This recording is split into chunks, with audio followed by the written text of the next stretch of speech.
Thomas Howard was the richest man in the kingdom, the premier peer of the realm, and the cousin of the Queen. Yet, he seemed cursed by blood to follow his father and two of his aunts to the executioner's block, driven by a fatal mix of dynastic ambition and political blindness. He gambled his life on a secret plot to become a king consort and steal the throne from his own sovereign. He forgot that in the shark tank of the Tudor court, having noble blood was no shield against the axe when you dare to reach for the Queen's crown. He fancied himself a master player in the Game of Thrones, trading secret codes with queens and Spanish gold with bankers, only to be completely outplayed by Elizabeth's ruthless spy network. His clumsy attempt at treason was stripped bare, exposing him not as a dangerous rebel, but as a foolish amateur who brought a knife to a gunfight. In the end, his delusions led him to the scaffold on Tower Hill, where he paid the ultimate price for playing a deadly game he never truly understood. Thomas Howard was born into a world of blood and velvet. The exact date of his birth is lost to the fog of history, likely between 1536 and 1538. But the atmosphere of his infancy was unmistakable. He was born at Kenninghall Palace, the great fortress home of the Howards in East Anglia, a place that smelled of damp stone, beeswax, and fear. To be a Howard in the late reign of Henry VIII was to ride a tiger. It was thrilling, powerful, and terrified everyone around you, but you knew eventually the beast would turn. They were the premier family of the conservative Catholic nobility, the old blood of England. They had provided Henry with two queens, Anne Boleyn and Catherine Howard, and had seen both of them beheaded for sexual treason. They were warriors, diplomats, and predators who circled the throne, always hungry for more power, always one step away from the abyss. Thomas's father was Henry Howard, the Earl of Surrey. Surrey is one of the most fascinating, brilliant, and dangerous figures of the entire Tudor era. He was the archetype of the Renaissance man, a brilliant poet who introduced blank verse to the English language, a dashing jouster who wore the Queen's favor, and a brave soldier. But he was also possessed of a pride that bordered on mania. He viewed the Seymours, the family of Jane Seymour, and the new men rising in bureaucracy as vulgar upstarts, unworthy of breathing the same air as a Howard. Young Thomas grew up watching this peacock of a father strut across the stage. He learned early on that the Howards were special, that they carried the blood of kings in their veins, descended from Edward I, and that they were destined to rule. But in 1546, the wheel of fortune stopped turning and began to crush them. King Henry VIII was dying. He was a rotting, paranoid hulk of a man, terrified of what would happen when his young son, Edward, took the throne. The king's advisors convinced him that the Howards were planning to hijack the regency, seize the boy king, and turn back the clock on the Reformation. The evidence was flimsy. It involved the Earl of Surrey quartering his coat of arms with the royal arms of Edward the Confessor, a silent claim to royal status. But for a dying tyrant, it was enough. In December 1546, the blow landed. Thomas, roughly 9 years old, watched as soldiers arrived at Kenninghall. His father, the glorious Earl of Surrey, and his grandfather, the gritty, hardened 3rd Duke of Norfolk, were arrested and dragged to the Tower of London. The impact on a 9-year-old boy cannot be overstated. One day, he was the heir to the greatest dynasty in England, living in a palace surrounded by hundreds of servants. The next, the crown confiscated everything. The tapestries were ripped from the walls, the silver plate was melted down, the servants were dismissed. The very name Howard became a curse. On January 19, 1547, the Earl of Surrey was led out to Tower Hill. He was dressed in a suit of black velvet and silver. He climbed the scaffold, made a final defiant speech mocking his enemies, and was beheaded. Young Thomas was now fatherless, but the horror wasn't over. His grandfather, the third Duke, was still in the Tower, scheduled for execution on the morning of January 28th. The warrant was signed, the axe was sharpened, the Howard dynasty was hours away from total extinction. Then a miracle happened. During the night of January 27th, King Henry VIII died. In the chaos of the king's death, the execution of the old duke was forgotten. The council did not want to begin the new reign of the boy king Edward VI with a bloodbath of the nobility. The third duke remained a prisoner, locked in the Tower, but he kept his head. Thomas Howard was alive, but he was a non-person. He was no longer the heir to a dukedom. He was the son of a traitor. He was stripped of his titles and removed from his mother. The crown took custody of him and his siblings. The state decided that if the Howard blood could not be drained, it must be purified. The Catholic wolf cub was to be raised as a Protestant sheep. The government of Edward VI handed the custody of young Thomas to his aunt, Mary Fitzroy, the Duchess of Richmond. But the person who would shape his mind was not his aunt, but his tutor. The man chosen to educate Thomas was John Foxe. History knows John Foxe as the author of Foxe's Book of Martyrs, a book that would become the second most important text in England after the Bible. Foxe was a radical, uncompromising Protestant. He believed the Pope was the Antichrist and the Catholic Mass was idolatry. Imagine the psychological dissonance. Thomas Howard was the scion of the most traditional Catholic family in England. His father had died in part for the old ways. Now, every day from dawn until dusk, he was drilled in the true religion by one of the Reformation's most zealous intellects. Foxe was a kind man and a brilliant one. He didn't just teach Thomas theology, he taught him Latin, Greek, history, and philosophy. A genuine bond formed between the radical scholar and the orphan aristocrat. Thomas learned to recite scripture, to debate theology, and to outwardly conform to the new Protestant world, but deep down, a fracture was forming. Was his conversion genuine? This is the central question of Thomas Howard's life. Outwardly, he was a model Protestant. He attended services, he patronized Protestant writers, and he spoke the language of the Reformation. But the old nobility, the Earls of Arundel, Derby, and Shrewsbury, always looked at him and saw one of their own. They saw the ghost of his father. They believed that beneath the lessons of John Foxe, the heart of a Howard still beat with the rhythm of the old faith. This duality created a man who was uniquely suited to be a bridge between the two Englands, and uniquely vulnerable to being torn apart by them. He learned to compartmentalize. He learned to say one thing to his tutor and perhaps think another in the silence of his prayers. He learned that survival meant wearing a mask. For 6 years, Thomas lived in this shadow world. He was well educated, well fed, but landless and powerless. He was a nobleman without a title, waiting for the wheel to turn. In 1553, the young King Edward VI died. The Protestant regime tried to install Lady Jane Grey to prevent the Catholic Mary Tudor from taking the throne. It failed. Mary rode into London on a wave of popular support, and the Counter-Reformation began. For the Howards, this was the moment of resurrection. One of Queen Mary's first acts was to ride to the Tower of London.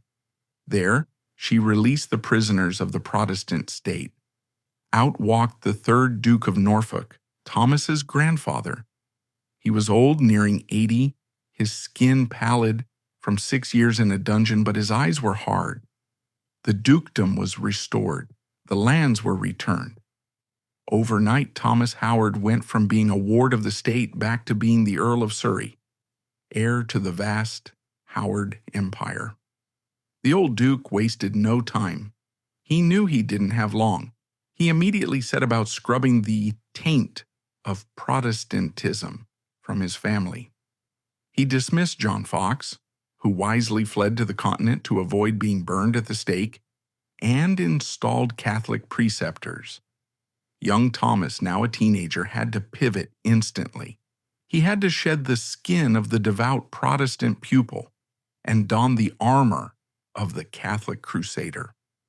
In 1554, when Thomas Wyatt led a rebellion against Queen Mary, it was the Howards who led the troops to crush it. Thomas rode out, commanding men, tasting his first real power. In August 1554, the old third Duke finally died. At the age of roughly 18, Thomas Howard succeeded him. He was now the fourth Duke of Norfolk. He was Earl Marshal. He was the Lord Lieutenant of Norfolk and Suffolk. He possessed palaces, castles, manors, and the power of life and death over thousands of tenants. But his time under Queen Mary was complicated. While he served her, he did not share her fanatical zeal for burning heretics. Perhaps the influence of John Fox lingered. Norfolk watched the smoke rise from the Smithfield fires, where Protestants were being burned alive, and he felt a deep unease. He was a conservative, yes, but he was not a butcher. His first marriage took place during this period. In 1555, he married Mary Fitzalan, the daughter of the Earl of Arundel. It was a brilliant dynastic match. The Fitzalans were ancient, incredibly wealthy, and impeccably Catholic. The union was designed to fuse two superpowers of the aristocracy. But tragedy, which would become a recurring theme in Norfolk's domestic life, struck quickly. In 1557, Mary gave birth to a son, Philip, the future St. Philip Howard. But she never recovered from the birth. She died weeks later.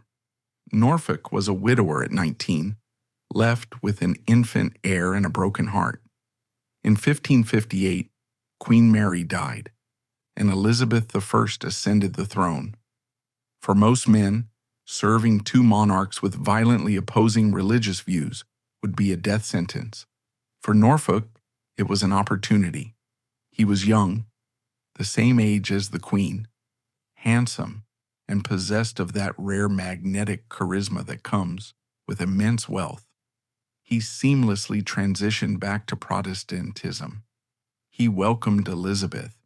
He played a key role in her coronation, carrying the crown of St. Edward. The early 1560s were the halcyon days of Thomas Howard.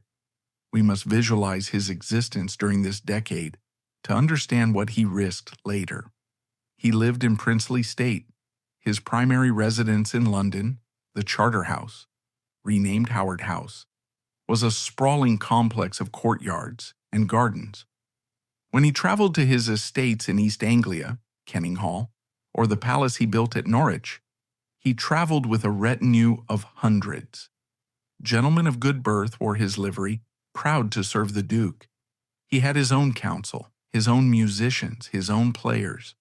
In Norfolk, the Queen's writ technically ran, but it was the Duke's word that was law.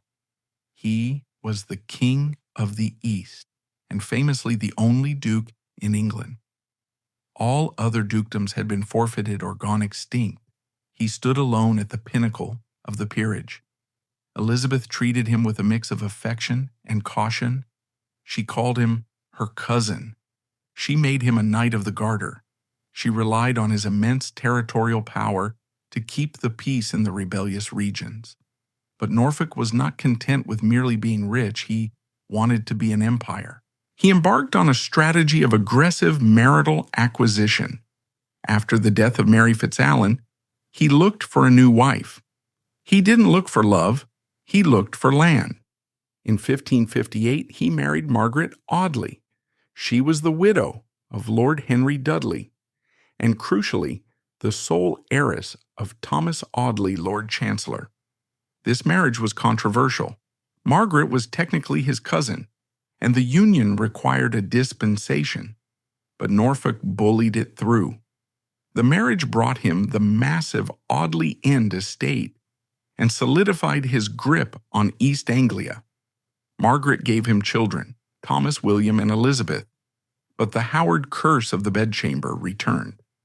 She died in 1564, leaving him a widower again in his mid-20s. Most men would pause. Norfolk accelerated. He cast his eyes toward the north. The Dacre family were the lords of the northern borders, wild, powerful men who controlled vast swathes of Cumbria and Yorkshire. The widow of Baron Dacre, Elizabeth Leyburn, was available in 1567. Norfolk married her. It was his third marriage in just over a decade. But Norfolk was playing a longer game than simple matrimony. Elizabeth Leyburn had 3 daughters from her previous marriage, the Dacre heiresses, and a son, George, the young Lord Dacre. When Elizabeth Leyburn died in childbirth later that same year, 1567, a staggering third wife lost, Norfolk did not mourn for long. He executed a maneuver of breathtaking ruthlessness. He had obtained the wardship of his stepchildren. He now owned the rights to their marriages. He proceeded to marry his stepdaughters to his own sons. He married his eldest son, Philip, to Anne Dacre, his second son, Thomas, to Mary Dacre, and his third son, William, to Elizabeth Dacre. Then, conveniently, the young male heir, little George Dacre, died in a freak accident. He fell off a vaulting horse while practicing gymnastics. While never proven, the timing was suspicious to say the least. With the male heir dead, the vast Dacre inheritance was split between the 3 sisters, who were all married to Norfolk's sons. In one stroke, Thomas Howard had annexed the north of England. He had effectively privatized a quarter of the kingdom. By 1568, Thomas Howard stood at the pinnacle. He was barely 30 years old. He was richer than the Queen in terms of disposable liquid income. He had heirs. He had land in the east, the south, and the north, but inside, the man was rotting with resentment. Despite his rank, he felt excluded from the true inner circle of power. Queen Elizabeth did not govern through the great nobility. She governed through professional bureaucrats, men like William Cecil. Norfolk despised Cecil. He saw him as a pen pusher, a man of ink and parchment who had no business directing the policy of England. Norfolk believed that he, as the hereditary Earl Marshal and the only Duke, should be the Queen's primary advisor. He felt snubbed, sidelined, and disrespected. He was also deeply insecure about the succession. Elizabeth was unmarried and childless. If she died, the realm would plunge into civil war. The Howards, with their conservative instincts, looked at the chaos of a potential succession crisis and saw ruin. Norfolk began to listen to whispers. He began to drink in the flattery of men who told him he deserved more. He began to believe that he was the only man capable of saving England from the evil counselors surrounding the Queen. And then in May 1568, the arrival of Mary Stuart in England did not just change the political weather, it altered the gravitational pull of the entire kingdom. She was a magnetic pole of danger, a deposed Catholic monarch seeking asylum in a Protestant country that legally barred her religion. Queen Elizabeth was paralyzed. To restore Mary by force was to invite a war with the Protestant lords of Scotland. To execute her was a violation of the divine right of kings. To keep her was to nurse a viper in her bosom. Elizabeth chose a middle path, a bureaucratic purgatory. She ordered a tribunal to sit in the city of York. Its ostensible purpose was to arbitrate between Mary and the Scottish lords who had deposed her. Its real purpose was to dirty Mary's reputation enough to justify keeping her under lock and key without actually killing her.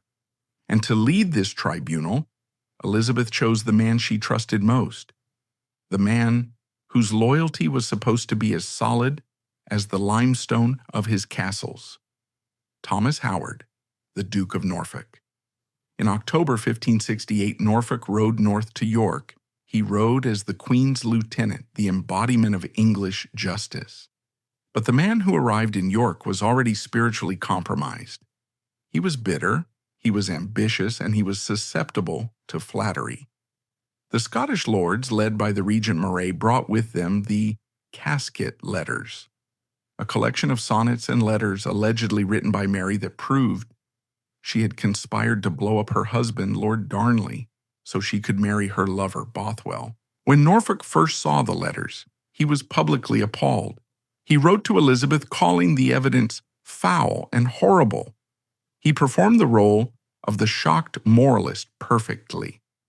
But in the shadowed corridors of York, away from the official hearings, a different conversation was happening. Norfolk was approached by William Maitland of Lethington. Maitland was the Secretary of State for Scotland, a man so clever and duplicitous he was known as the Scottish Machiavelli. Maitland looked at Norfolk, wealthy, widowed, high-born, and dim, and saw the solution to everyone's problems. Maitland whispered the poison that would kill Thomas Howard. He suggested that condemning Mary was short-sighted. If Elizabeth died and she had no heir, Mary was the rightful Queen of England. Why not, Maitland proposed, settle the issue now? Why doesn't the greatest nobleman in England marry the Queen of Scots? The logic was seductive, as Mary's husband Norfolk could restore her to the Scottish throne and control her. He would guarantee the English succession. He would protect Protestantism, or so he told himself, while satisfying the Catholics. He would be the bridge between the nations. More importantly, he would be king consort. The seed was planted. The Duke of Norfolk, sitting in judgment of a woman accused of murdering her husband to marry her lover, decided that he would become her next husband. The courtship that followed was one of the strangest in history. It was a romance of ghosts. Norfolk and Mary never met face to face. They never touched. They never danced. Their entire relationship was constructed out of ink, ciphered codes and tokens, passed by breathless messengers riding through the night. Mary, currently under house arrest at Bolton Castle, was a master of this game. She was a woman who knew how to use her charm as a weapon of state. She began to write to Norfolk. Her letters were masterpieces of manipulation, vulnerable, affectionate, pleading for his strong hand to save her. She sent him gifts, a diamond ring, a miniature portrait, and, most famously, a pillow she'd embroidered with her own hands. The motto stitched into it was Virescit vulnere virtus. Virtue flourishes by wounding. It was a message of shared martyrdom, a promise that their suffering would lead to glory. Norfolk was intoxicated. He began to operate a shadow government. He held secret meetings with the Earl of Arundel, his former father-in-law, and the Earl of Pembroke. They discussed the marriage not as a treasonous plot, but as a fait accompli they would present to Elizabeth. They convinced themselves that once the entire nobility signed off on it, the Queen would have no choice but to agree. This was Norfolk's tragic flaw. He mistook his own importance for actual power. He believed that, because he was a duke, he was untouchable. He believed he could arrange the succession of the English crown behind the Queen's back, and she would simply nod and accept it. He was wrong. By the summer of 1569, the secret was the worst-kept secret in Europe. The French ambassador knew, the Spanish ambassador knew, the Scottish lords knew, and, inevitably, William Cecil knew. Cecil, Elizabeth's spy master and chief minister, watched Norfolk with the cold detachment of an executioner. He did not strike immediately. He let the Duke tangle himself further in the web. He wanted Norfolk to destroy himself. Rumors began to drip into Queen Elizabeth's ear. She became icy and unpredictable. The atmosphere at court turned poisonous. Courtiers stopped talking when Norfolk entered the room. The confrontation came in August 1569 during the Queen's summer progress. The court was staying at a manor house, the air thick with summer heat and unspoken threats. Elizabeth called Norfolk to her. She was in the garden. She looked at him, her dark eyes glittering with a mixture of fury and genuine fear for her throne. She did not scream. She did not order his arrest. Instead, she asked him, with terrifying casualness, about the news from London. Norfolk stammered. He denied everything. He played the innocent. Then Elizabeth delivered the line that should have saved his life. She leaned in and hissed, "My Lord Duke, take heed of your pillow." Norfolk didn't take the lifeline. He bowed, his face pale, and withdrew. He was terrified, but he was also trapped. He had promised marriage to a queen. He had taken money from supporters. He had given his word to the northern earls. His honor was committed to the treason. Panic is a poor counselor. In September 1569, facing the unblinking stare of the Queen, Thomas Howard's nerve shattered. Without asking permission, a grave offense for a privy councillor, he packed his bags and fled the court. He rode hard for London, then turned northeast, galloping for the safety of his own territory in East Anglia. This was the moment of crisis. By fleeing, Norfolk signaled to the world that he was an enemy of the crown. The north of England exploded. The Earls of Westmoreland and Northumberland, hardline Catholics who had been waiting for a signal, took Norfolk's flight as the call to arms. They began to muster their tenants. They brought out the old Catholic banners, the 5 wounds of Christ, which had been hidden since the pilgrimage of grace. The Northern Rebellion was beginning. Norfolk arrived at Kenninghall Palace exhausted and feverish. He was surrounded by his own private army. His tenants rallied to him. For a moment it seemed civil war was inevitable. If Norfolk raised his standard in the east while the earls rose in the north, Elizabeth's armies would be split. The Spanish might land. The regime could fall. But Thomas Howard was not a revolutionary. He was an aristocrat who wanted the rewards of treason without the risk of war.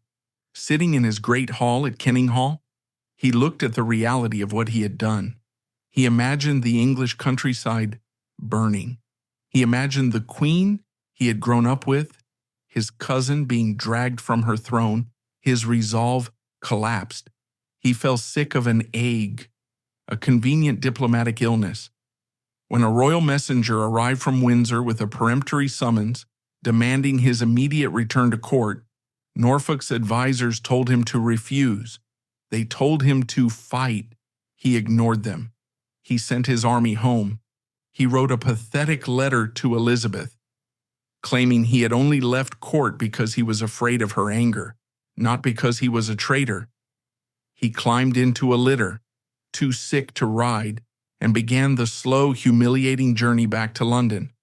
He was walking voluntarily into the lion's mouth. He never made it to the Queen. He was intercepted on the road at St. Albans by the Royal Guard. He was arrested and escorted directly to the Tower of London. On October 8, 1569, the gates of the Tower slammed shut behind the only Duke in England. While Norfolk sat in his cell, the disaster he had sparked played out in the north. The Northern Rebellion was a fiasco. Without Norfolk's leadership and money, the Earls of Westmoreland and Northumberland were isolated. Elizabeth's army, led by the Earl of Sussex, marched north and crushed them.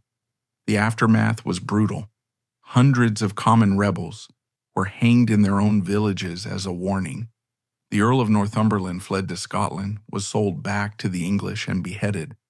Westmoreland fled to the continent to die in poverty. The power of the northern Catholic nobility was broken forever. Norfolk, in his cell, expected to die next. He wrote groveling letters to Elizabeth.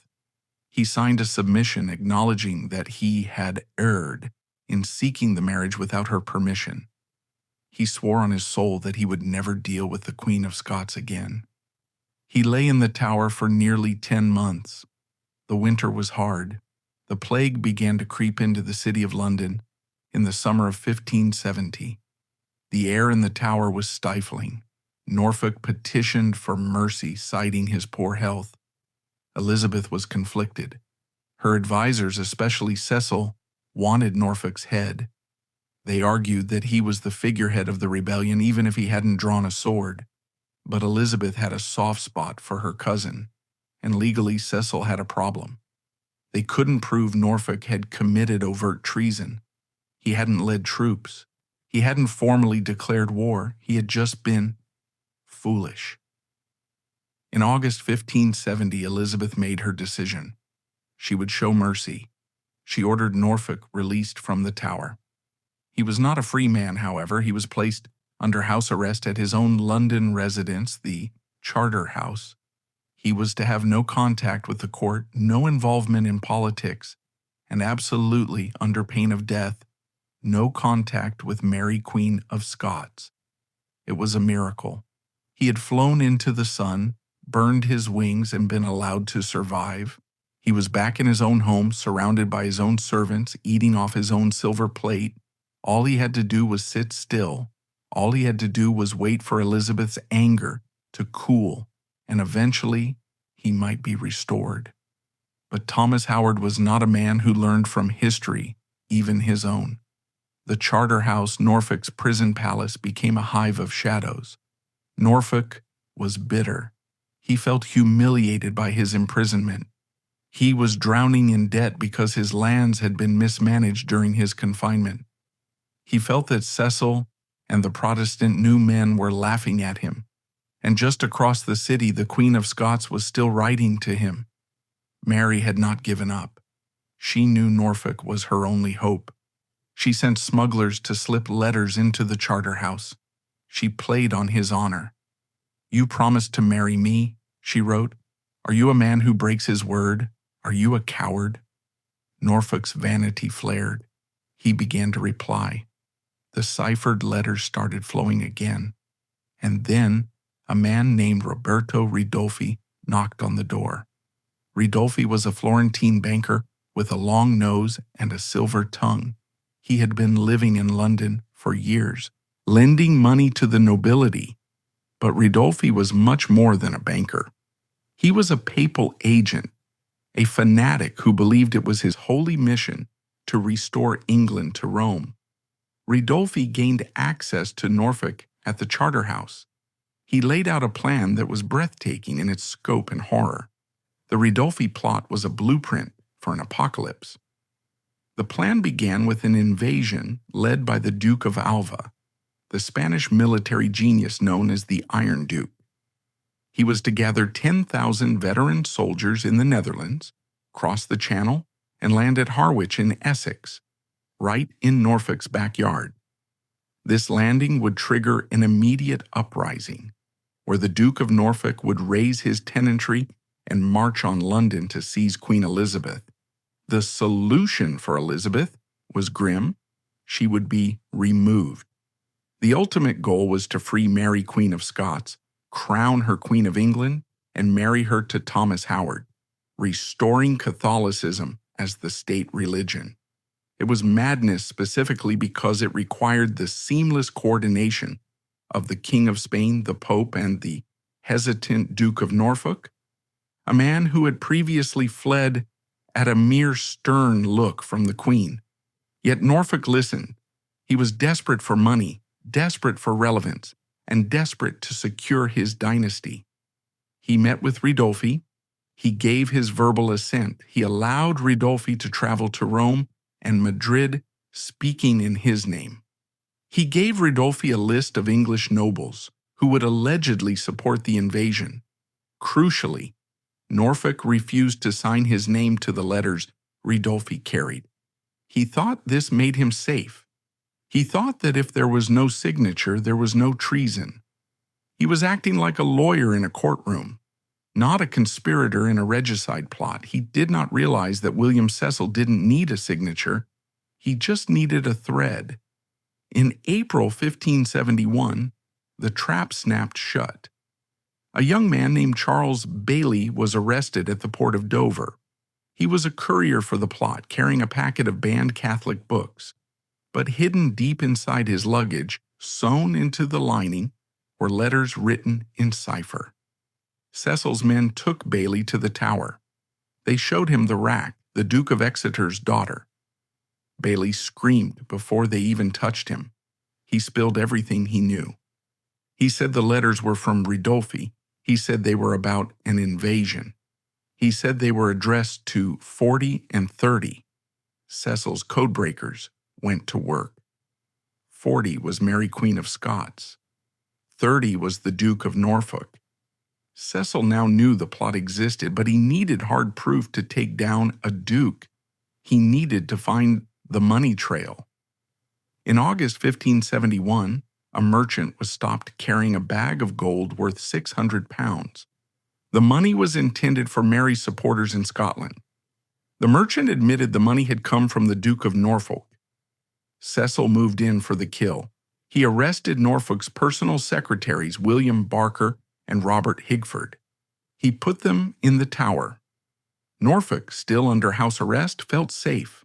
He believed his servants were loyal. He believed they would die rather than betray him. He was wrong. Under the pressure of interrogation and the threat of the rack, Barker and Higford broke. They poured out every secret the Duke had ever had. Crucially, they revealed that the Duke had not destroyed the cipher keys or the letters from Mary, as he had claimed. He had hidden them under the roof tiles in the gallery by his bedchamber. On September 7, 1571, royal agents stormed the Charterhouse. They went to the gallery. They pried up the tiles. There, covered in dust but perfectly legible, was the death warrant of Thomas Howard, the ciphers, the keys, and the love letters from the Queen of Scots. The Tower of London in the winter of 1571 was a place of silence and damp stone. Thomas Howard, the fourth Duke of Norfolk, sat in a cell that was physically cold, but the chill in his soul was far worse. He was alone. For the first time in his life, the protective bubble of his rank had completely evaporated. In the past, being a duke meant that even when he was in trouble, he was treated with deference. Not anymore. To the state, he was no longer the high and mighty prince. He was simply prisoner 30. His psychological collapse was rapid. The government's strategy was ruthless. They did not torture the duke physically. That was illegal for a peer of the realm. But they tortured him with the truth. They brought him the signed confessions of his closest servants. Norfolk read the depositions of William Barker and Robert Higford. These were men he had fed, clothed, and trusted with his life. He read how they had spilled every secret, every meeting, every treasonous whisper to save their own skins. Barker, in particular, had been devastatingly detailed, describing the money sent to Scotland and the plans for the Spanish invasion. Norfolk was shattered. "I am betrayed by my own," he wept. He tried to deny the charges, writing frantic letters to Elizabeth, begging for an audience. "I never dealt with the Queen of Scots, but for your safety," he lied, a desperate, nonsensical defense that only angered Elizabeth more. Elizabeth ignored him. She was hurt. She had given him a second chance after the Northern Rebellion. She had spared his life when others demanded his head. And how had he repaid her? By plotting to bring a foreign army onto English soil to kill her. The betrayal was personal. While Norfolk rotted in the Tower, the Crown's lawyers were building a masterpiece of a case. They didn't just want a conviction. They wanted a public evisceration. They wanted to show the world that even the highest pillar of the aristocracy could be brought down by the law. On the morning of January 16, 1572, the gates of the Tower opened. Thomas Howard was led out, not to freedom, but to a barge that took him upriver to Westminster Hall. The atmosphere in London was electric. The Great Hall was packed with spectators, ambassadors, commoners, and the elite of Tudor society. The air was thick with the scent of sawdust and sweat. At the far end, under a canopy of state, sat the Lord High Steward, the Earl of Shrewsbury, appointed to preside over the trial. But the most terrifying sight for Norfolk was the jury. In a treason trial of a peer, There was no jury of 12 common men. There was a jury of peers. 26 noblemen sat on the benches. These were men Norfolk had known all his life. They were his cousins, his hunting partners, the men who had feasted at his table. The Earl of Leicester, Lord Burghley, William Cecil, the Earl of Bedford. They all sat stone-faced, avoiding his eyes. Norfolk was led to the bar. He was dressed in black velvet, looking pale but retaining his aristocratic bearing. He requested a legal counsel to help him navigate the complex charges, but he was denied. In Tudor treason trials, the accused stood alone. He had to defend himself against the finest legal minds in England, including the Attorney General Gilbert Gerard and the Solicitor General Thomas Bromley. The charges against him were damning and threefold. He stood accused of regicide, having conspired to deprive the Queen of her life and crown, while simultaneously orchestrating a foreign invasion by soliciting aid from Spain and the Pope. To seal his fate, he was charged with pursuing a treasonous marriage to Mary Stuart, a union sought in direct defiance of the Queen's command and with full knowledge of Mary's rival claim to the English throne. The trial lasted for 12 grueling hours. It was a blood sport. Norfolk fought bravely.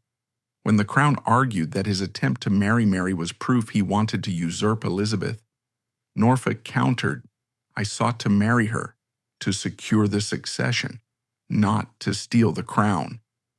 He argued that he was an Englishman and a patriot, and that the idea of him bringing in Spanish troops was absurd. "I had rather be torn with wild horses than be false to my country," he cried out. But the prosecutors were relentless. They produced the smoking gun, the letters found under the roof tiles. They read aloud the confessions of his servants. Norfolk tried to discredit the witnesses. He argued that the testimony of tortured servants was worthless. "Barker is a lying knave," he shouted. "He would say anything to save his life." But then the Crown played its ace. They produced evidence that Norfolk had continued to correspond with Mary even after he had solemnly sworn to Elizabeth in 1570 that he would never do so again. They proved he was a liar, and if he lied about the letters, why should the jury believe he was innocent of the invasion plot? As the winter sun set and shadows lengthened in the great hall, the evidence was overwhelming. The Duke was a man who had played a game of nations and lost. The peers retired to consider their verdict. They were gone for only an hour. When they returned, the Lord High Steward asked each peer, one by one, for their verdict. The procedure was ceremonial and chilling. "My Lord of Leicester, how say you? Is the prisoner guilty of these treasons or not?" Robert Dudley, the Queen's favorite, and Norfolk's rival, stood up. He placed his hand over his heart. "Guilty upon my honor." "My Lord of Bedford?" "Guilty upon my honor." 26 times the question was asked. 26 times the answer was the same. It was unanimous. The Lord High Steward turned to Norfolk. Tears were streaming down Shrewsbury's face. He was weeping for the man he had to condemn. He pronounced the sentence, "Thomas, Duke of Norfolk, you shall be led from hence to the Tower of London, and from thence drawn through the midst of the city of London to Tyburn, and there to be hanged. And being alive, you shall be cut down, and your bowels taken out of your body and burnt before your face, and your head cut off, and your body divided into 4 quarters. It was the sentence of a traitor. Norfolk stood firm. He looked at his peers and spoke his final words to the court. "This is the judgment of a traitor, but I shall die as true a man to the Queen as any that liveth." He was led away. The edge of the executioner's axe turned toward him, signaling to the crowd that the Duke was a dead man walking. The verdict was in, but the axe did not fall. For the next 5 months, England held its breath. The execution required a royal warrant signed by Queen Elizabeth's own hand. And Elizabeth could not bring herself to do it. This hesitation was not just political theater. It was a genuine emotional crisis. Elizabeth believed in the sanctity of noble blood. Norfolk was her kin. He was the head of the English aristocracy. To execute him was to strike at the very foundations of her own social order. It was a terrifying precedent to set that a duke could be killed like a common criminal. Furthermore, she remembered the boy he used to be. She remembered the loyal young man who had carried her crown. Parliament was furious. They saw Elizabeth's hesitation as weakness. They believed that as long as Norfolk lived, he was a rallying point for every Catholic assassin in Europe. They petitioned her, demanding his head. "The axe must be the next warning," they wrote. Elizabeth agonized. She didn't sleep. On February 9th, she signed the warrant. The execution was set for the next morning, but at 2 a.m., she woke in a panic and sent a messenger to the Tower to cancel it. She wrote that she could not bear the thought of his death. 2 weeks later, she signed it again. And again, hours before the execution, she rescinded it. The strain on her government was immense. William Cecil, now Lord Burghley, threatened to resign. He told her bluntly that she had a choice, the life of the Duke or her own life. "The world knows him as a traitor," Cecil argued. "If you spare him, you invite your own murder." Finally, in late May, Parliament presented her with a stark ultimatum. They wanted two heads, the Duke of Norfolk and the Queen of Scots. Elizabeth compromised. She would not kill Mary. She could not bring herself to execute an anointed queen. But to satisfy her people, she would sacrifice the Duke. On May 31st, 1572, with a heavy hand, Elizabeth signed the warrant for the fourth and final time. She commuted the sentence from the horrors of being hanged, drawn, and quartered to simple beheading. There would be no reprieve this time. Monday, June 2nd, 1572, Tower Hill. A massive crowd had gathered. They climbed onto roofs, hung from windows, and pressed against the barriers. They had come to see the fall of a Titan. At 7 a.m., Thomas Howard walked out of the Tower gates. He was surrounded by guards. He wore a doublet of black satin and long velvet hose. He looked older than his 36 years. His beard was long, his face drawn from months of fear and confinement. Walking beside him was Alexander Noel, the Dean of St. Paul's, and on his other side was a ghost from his past, John Fox. The old Protestant tutor had come to be with his former pupil at the end. It was a powerful image, the Catholic grandee escorted to death by the father of English Protestant martyrology. Norfolk mounted the scaffold. The crowd fell silent. He stepped to the rail to deliver his final speech. This was the most important performance of his life. He had to save his family's future. If he died defiant, his children would be destitute outcasts. If he died humble, Elizabeth might show them mercy. He spoke with a clear, strong voice. He admitted that he had been justly condemned by his peers. He did not claim innocence of the specific legal charges, but he vehemently denied any intent to harm the Queen. "I call God to witness," he declared, "that I have always been a Protestant, and in that faith I have lived, and in that faith I now die."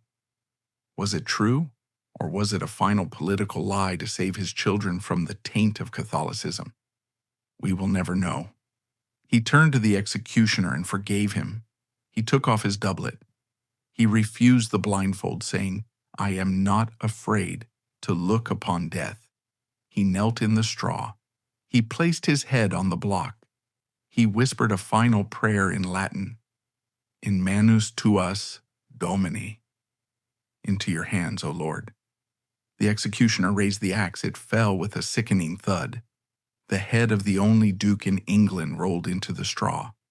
The executioner lifted it high, shouting the traditional formula, "Behold the head of a traitor." The crowd did not cheer. The records say there was a shrieking of women and a deep collective groan. They knew they were witnessing not just the death of a man, but the death of an age. The old feudal power, the power that could challenge the crown, had been decapitated. Thomas Howard's body was placed in a plain wooden coffin and buried in the chapel of St. Peter at Vincula within the tower walls. He lies there still, just a few feet away from his cousins, Anne Boleyn and Catherine Howard. With his death, the dukedom of Norfolk was extinguished. His lands were confiscated. His children were stripped of their titles and declared commoners. The Howard Empire was dismantled. When the axe fell on Thomas Howard in June 1572, it didn't just kill a man, it shattered a corporate entity. The House of Norfolk was not merely a family, it was a massive economic engine that employed thousands and governed vast swathes of England. With the Duke attainted for high treason, that engine stalled and was stripped for parts. The crown was the primary beneficiary. Queen Elizabeth, despite her personal grief, was practical. The vast Howard estates were seized. The revenues that had once funded the Duke's palaces now flowed directly into the royal exchequer. The magnificent Howard House in London, the Charter House, was eventually handed over to other courtiers. But the most immediate casualties were Thomas's three sons, Philip, Thomas, and William. Overnight, they went from being the heirs to the greatest fortune in the land to being the sons of a traitor, dependent on the charity of the state. They were not thrown onto the streets. They were still the Queen's kin, but their status was drastically reduced. They were stripped of their courtesy titles. Philip, who had been the proud Earl of Surrey, was now simply Mr. Philip Howard. The guardianship of the boys was given to William Cecil Lord Bursley, the very man who had orchestrated their father's downfall. Imagine the psychological torment growing up in the house of the man who had signed your father's death warrant. Cecil, to his credit, was a diligent guardian who ensured they were educated. But the lesson was clear. Do not be like your father. The boys were raised in a suffocating atmosphere of surveillance. They had to prove every day that the treason in the blood had not passed to them. They had to be more Protestant than the Protestants, more loyal than the loyalists. The focus of the tragedy now shifted to the eldest son, Philip Howard. Born in 1557, Philip was 15 years old when his father was executed. As he entered adulthood in the late 1570s, he adopted a strategy of aggressive conformity. He decided that the only way to survive was to dazzle the Queen. In 1580, Philip inherited the title of Earl of Arundel through his mother's line, the FitzAlans, which was not affected by his father's attainder. He returned to court not as a duke, but as an earl. He became the wastrel earl. Desperate to win Elizabeth's favor and prove he wasn't a sullen Catholic plotter like his father, Philip threw himself into the hedonistic whirl of the Elizabethan court. He spent money he didn't have. He hosted lavish banquets, commissioned expensive portraits, and dressed in the latest, most outrageous fashions. He neglected his wife, Anne Dacre, because she was too quiet and rustic for the glittering court life. He was trying to outrun his shadow. He wanted to be the Earl of Leicester. He wanted to be a favorite. But Elizabeth was cruel. She accepted his flattery and his gifts, but she never truly trusted him.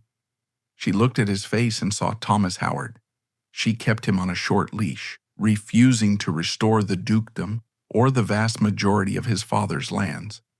By the early 1580s, Philip was spiritually empty and financially ruined.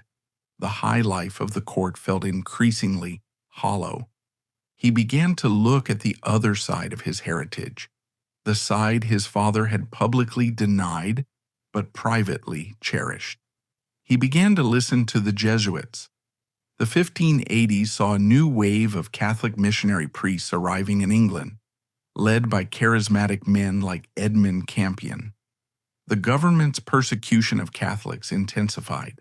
Philip Howard, the man who had tried so hard to be the perfect Protestant courtier, underwent a profound religious conversion. It was a slow, agonizing process influenced by his neglected wife Anne, who had remained a staunch Catholic. In 1584, Philip reconciled with the Catholic Church. He knew this was social suicide. He knew it might be actual suicide.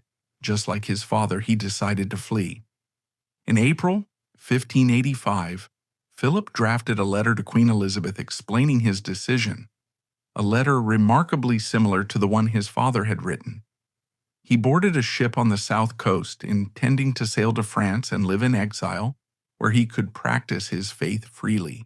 But the Howards were cursed when it came to escapes. The ship's captain had been bribed by Walsingham's spies. The vessel was intercepted in the Channel. Philip was arrested and brought back to London. On April 25, 1585, Philip Howard entered the Tower of London. He would never leave. His imprisonment was a long, slow martyrdom. He was housed in the Beauchamp Tower. He was not executed immediately, but he was left to rot. The Queen stripped him of his titles and his remaining wealth. For 10 years, Philip lived in a cold, damp cell. He spent his days in prayer and carving Latin inscriptions into the stone walls, graffiti that can still be seen today.